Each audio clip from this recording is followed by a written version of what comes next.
Hugo, Les Misérables, ben, c'est un de mes livres en fait favoris. Je vais un tout petit peu interpréter l'image de couverture normalement. Donc, jetez un coup d'œil sur la couverture de ce livre. D'accord. Alors,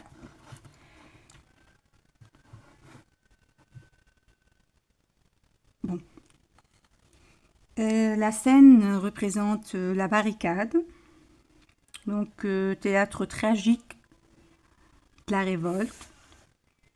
Le personnage brandissant un drapeau rouge sous une lumière de feu évoque la lutte héroïque et désespérée pour la liberté, la violence de la répression symbolisée par les corps à terre.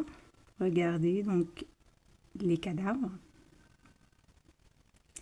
Un espoir embrasé, fragile mais puissant. Une vision romantique de la Révolution magnifiée par le sacrifice des jeunes insurgés. Bon, le tome 3, comme vous voyez, voilà. Des Misérables illustre avec force la richesse du style hugolien et la profondeur de ses préoccupations humaines.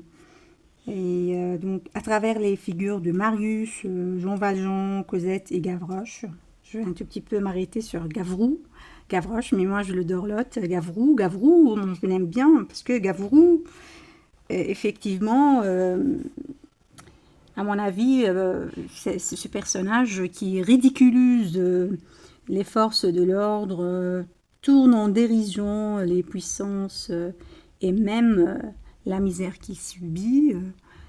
Et donc, il chante, par exemple, il chante souvent les chansons satiriques ou provocantes, notamment contre l'autorité ou les bourgeois.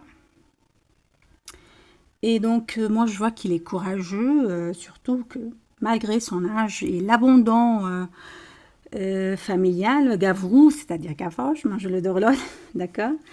Gavrou survit seul dans les rues de Paris et il est le symbole de l'enfant livré à lui-même dans une société indifférente. Et donc Gavrou, aussi bien que secondaire en apparence, c'est l'un des cœurs battants des Misérables.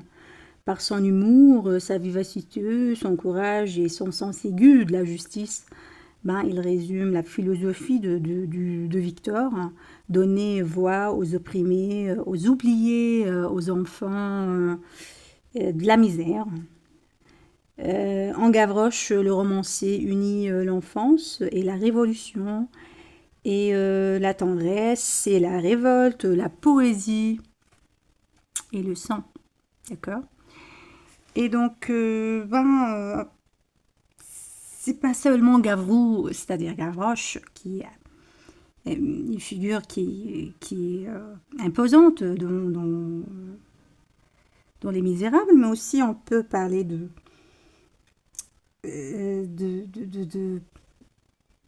Jean Valjean, de Cosette, qui sont aussi des personnages qui ont représenté donc des rôles très intéressants. Je sais pas moi, donc moi je vois que Hugo tisse donc une fresque puissante, la société française du 19e siècle. Et du coup, c'est une œuvre où l'amour, la souffrance et l'espoir s'entrelacent dans une langue somptueuse au service d'un message profondément humaniste. Donc c'est l'humanisme donc du coup qui règne sur ce travail, sur cet ouvrage. Et du coup, donc, moi, je vois que vraiment, c'est un roman qui mérite d'être lu. Je vous conseille de le lire. Donc, c'est très important, c'est très humaniste. Et à mon avis, vous n'allez pas rater, donc, vous n'allez pas regretter donc, la lecture de ce roman.